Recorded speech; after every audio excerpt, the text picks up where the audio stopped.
Hi, I'm Dora with Able Associates, and I'm one of the recruiters here. This is my coworker, Catherine. She's also a recruiter. Good morning.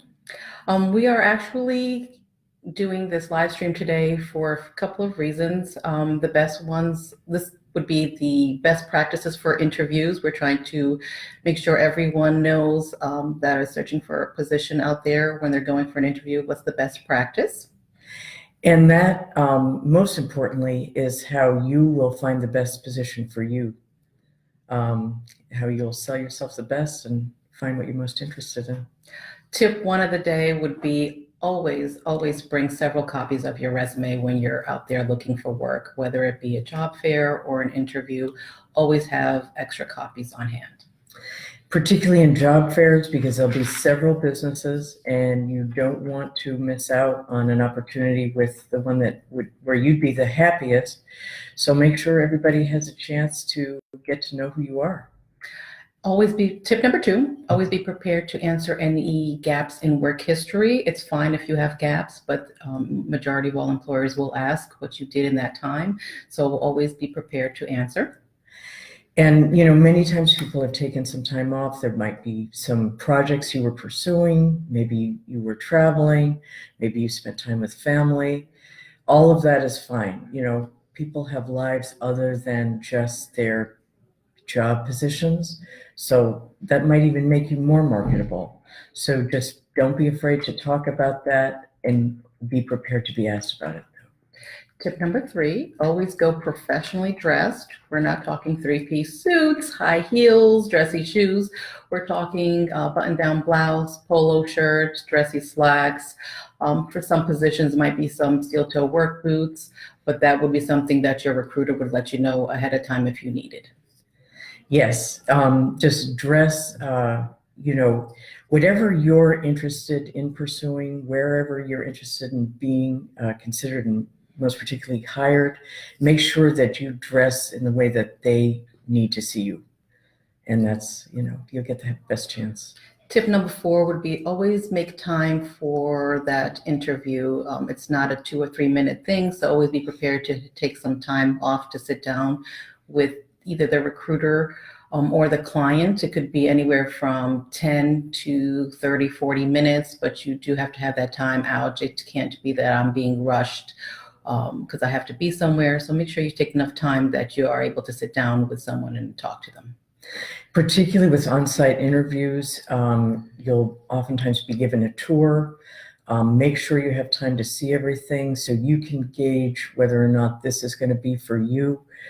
With tours, you'll get to see what you'll be doing, where you'll be doing the work. So you really want to give yourself the time and the client the time to, feel out whether it's the best match for both. Tip number five would be always be enthusiastic when you're going into an interview. Clients love to see that you are interested in their product or the position that you'll be applying for or interviewing with. So always have that enthusiasm going in, knowing what they're all about and that you'll be excited to be part of their team. Yes, and don't be afraid to show them who you are and, ask questions and absolutely show interest. And so they really can get to know you. Tip number six I always would tell my candidates and employees, please do research on the company that you're going to go interview so you know what type of product they make or what they do or the services they provide. Having knowledge of what they do is a great benefit when they're asking questions to you, like why would you want to work for the company? You can get a better answer as to why you would want to work there. You'll have a much better shot at being hired if you go in well informed. That's very impressive to clients.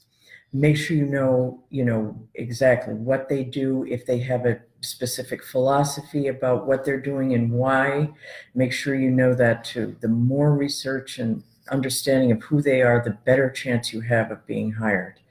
That really impresses companies. Tip number seven is going to circle back to tip number one on resumes. Always bullet points, actual achievements you've done on your resume. Clients love to know what you've actually done, not just job duties that for that particular job, but what you've brought to the company, what you've done is a great thing for them to know. Think about what you're most proud of, your accomplishments when you've been on the job. And don't be afraid to showcase those things, because anybody can say, well, I have, let's say I've been a receptionist. What made you stand out as a receptionist? Or I've been, forklift operator. Why were you a better fit? What was your specific, what did you bring to the table that someone else might not bring to the table in the same way? Tip number 8, I always tell them to be realistic when you have an interview, when you're walking away. A lot of times you will not have a job offer while you are there. It'll take a couple of days for the client to get back to us and let you know. So just be realistic that you're not going to walk away from that initial interview with a job offer in hand. You might, but don't expect that. Don't go in expecting that. That's rare. Companies are going to be considering other candidates also. It's tough, but just, don't be chomping at the bit, so to speak. Just, you got to give a little bit of time. And tip number 9 would be to always follow up with anyone that you spoke with at the interview, recruiter, the hiring manager, supervisors. Always thank them for their time. They did take time out of their day to interview you. And it shows initiative that you are very interested. Don't hound them. Don't be calling them 5 times a day, but initial thank you and a follow-up within a day or 2 is a great thing to do.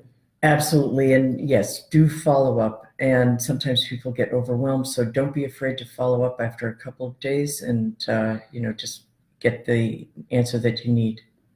Also, I do want to pinpoint that we have moved. We're no longer at 315 Pleasant Street.